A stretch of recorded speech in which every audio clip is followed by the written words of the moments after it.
नमः संस्कृता मित्रों, मैं विपिन तिवारी। हमारे YouTube चैनल पर आप सभी का हार्दिक स्वागत तथा अभिनंदन है। मित्रों, आज मैं आपके लिए लाया हूँ संस्कृत साहित्य से लिए गए महाकवि कालिदास द्वारा रचित अभिज्ञान शाकुंतलम नाटक का वो विश्व प्रसिद्ध 4 श्लोकों के बारे में। मित्रों, हम अभिज्ञान शाकुंतलम के विषय में आज चर्चा करते हैं, जो विश्व प्रसिद्ध श्लोक 4 हैं। जर्मन विद्वान गेटे द्वारा जो प्रशंसित भी है। इसके लिए कहा गया है कि काव्येषु नाटकम रम्यम तत्र रम्या शकुंतला तत्राप चतुर्थो अंकस्तत्र श्लोक चतुष्टयम्।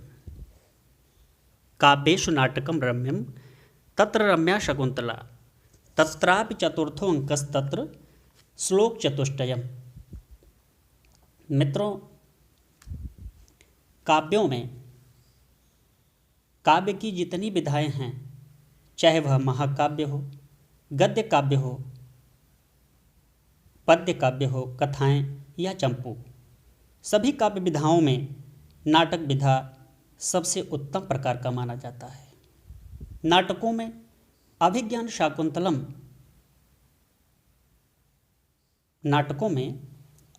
शाकुंतलम नाटक सबसे उत्तम तथा विश्व प्रसिद्ध है। अभिज्ञान शाकुंतलम में भी वह चतुर्थ अंक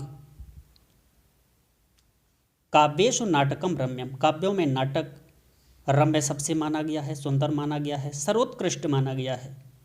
तत्र रम्या शकुंतला, उसमें भी शाकुंतल नाटक यानी अभिज्ञान शाकुंतल नाटक। तत्रापि चतुर्थो अंकस्तत्र, अभिज्ञान शाकुंतलम महाकवि कालिदास द्वारा रचित अभिज्ञान शाकुंतलम के चतुर्थ अंक को अच्छा माना गया है, बड़ा रम्य है। विदाई के अवसर का उसमें चर्चा की गई है और उसमें भी श्लोक चतुष्टयम यानी वो 4 श्लोक, प्रसिद्ध 4 श्लोक के बारे में चर्चा की गई है।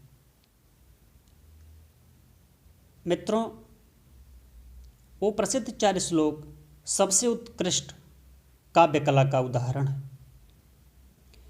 आज हम उसी का अध्ययन करने वाले हैं। और वो 4 श्लोक कौन से हैं, ये मन में प्रश्न उठता है। सदैव से लोगों के मन में यह प्रश्न सदैव से उठता आ रहा है कि वो श्लोक 4 कौन से हैं। तो मित्रों, आज हम बताते हैं वह सुप्रसिद्ध 4 श्लोक कौन से हैं। समस्त संस्कृत साहित्य में ही ये नहीं, न केवल भारत में बल्कि विश्व प्रसिद्ध नाटकों में उसका नाम अनन्यतम है। तो आइए अध्ययन करते हैं उन श्लोक चतुष्टय के बारे में। पहला श्लोक है मित्रों, और ये 4 श्लोक महाकवि कालिदास द्वारा रचित अभिज्ञान शाकुंतलम के 4 श्लोक हैं और महर्षि कण्व द्वारा कहे गए 4 श्लोक हैं। शकुंतला की चूँकि विदाई होती रहती है, उसी समय 4 श्लोक ये कहे गए हैं।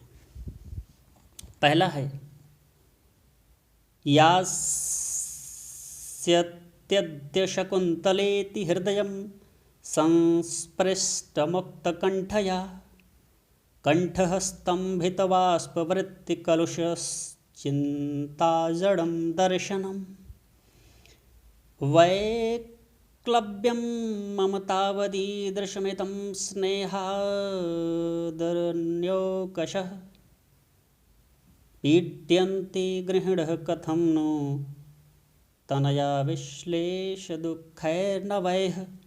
अर्थात ऋषिगण और शकुंतला की विदाई के अवसर पर उतने ही दुखित होते हैं जितना कि एक सद्गृहस्थ व्यक्ति होता है। उनका हृदय दुख से भरा हुआ है, गला अवरुद्ध है, आँखों में आंसू हैं। वे कहते हैं कि कन्या के विदाई के अवसर पर जब मुझ जैसे ऋषि का यह हाल हुआ तो सामान्य गृहस्थ की क्या स्थिति होगी। सामान्य गृहस्थ लोगों की क्या स्थिति होगी जो मुझ जैसे ऋषि का यह हाल हो रहा है। आंख में आंसू हैं, गला अवरुद्ध है। वो कहते हैं कि मुझ जैसे सन्यासी लोगों का जब यह हाल है पुत्री की विदाई के समय, तो सदगृहस्थ व्यक्ति का क्या हाल होता होगा। श्लोक नंबर 2 है मित्रों।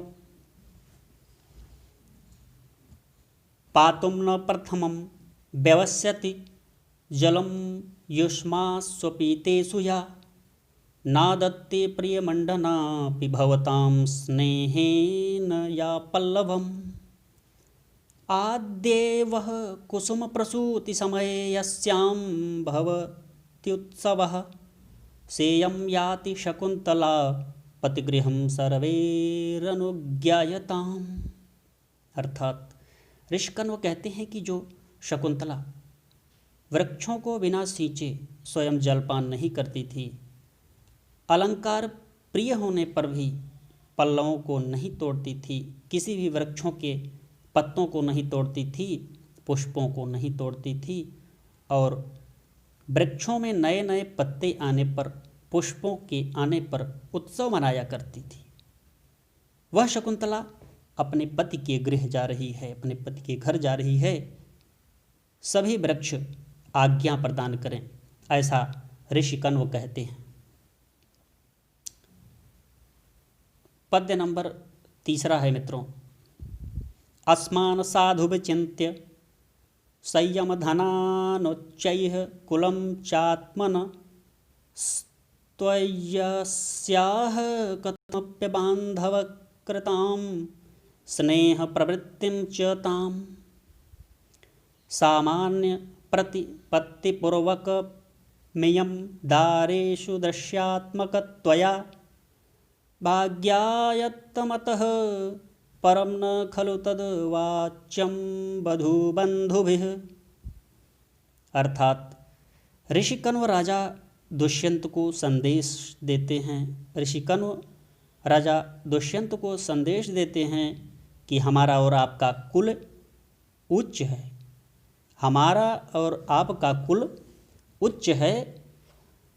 आपका और शकुंतला का प्रेम स्वतः सिद्ध है। आप शकुंतला को सामान्य आदरपूर्वक देखना। कन्या पक्ष वाले हम सभी लोगों को इससे अधिक कुछ भी नहीं कहना चाहिए। ऋषिकण्व राजा दुष्यंत को संदेश देते हैं कि हमारा और आपका कुल उच्च है, उच्च कुल के हम लोग हैं, हम दोनों पक्ष वाले।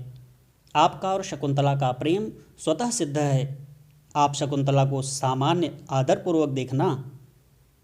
कन्या पक्ष वाले हम लोगों को इससे अधिक कुछ भी नहीं कहना है। श्लोक नंबर 4 मित्रों, और अंतिम श्लोक है। शुश्रूषस्व गुरून्, यहाँ गुरु जी के स्थान पर गुरून् होगा। शुश्रूषस्व गुरून् कुरु प्रिय सखी वृत्तिं सपत्नी जने भर्तुविप्रकृतापि रोपणतया मा स्मृति प्रतीपगम। यहाँ भी माँ स्मृ, माँ स्म होगा, माँ स्म प्रतीपम गम। भूयिष्ठं भवदक्षिणा परिजने भाग्ये स्वनुत्के नुत्सेकिनी यान्तेवं गृहिणी पदं युवतयो वामाकुलस्याधयः। अर्थात ऋषिकण्व शकुंतला को उपदेश देते हैं कि तुम अपने बड़ों की सेवा करना, तुम अपने बड़ों की सेवा करना। सपत्नियों यानी सौतन, सपत्नियों को सौतन कहा जाता है। उनकी सौतन वहाँ पहले से ही विद्यमान थी, चूँकि राजा दुष्यंत की 3 पत्नियां हो जाती शकुंतला को लेके, 2 पहले से ही विद्यमान थी वहाँ, जिसका नाम हंसपदिका तथा वसुमती था। तो इसलिए महर्षि कण्व कहते हैं कि सपत्नियों, क्योंकि राजा की वैसे भी कई पत्नियां हुआ करती थी। सपत्नियों यानी सौतन से सखी का भाव रखना। पति से तिरस्कृत होने पर भी कटु वचन न बोलना, सेवकों पर उदार वृत्ति रखना, ऐश्वर्य का अभिमान न करना, ऐसी स्त्रियां गृह स्वामिनी होती हैं। ऐसी स्त्रियां गृह स्वामिनी होती हैं और विपरीत आचरण करने वाली कुल कलंकिनी होती हैं। ऐसा महर्षि कण्व शकुंतला की विदाई होते समय उसको पति गृह भेजते समय ऐसा उपदेश देते हैं। कहते हैं कि बेटी, ऐसा कार्य करना जिससे तुम सुखी रह पाओ। इस प्रकार मित्रों, अब हम आज के लिए बस इतना ही, और तब तक के लिए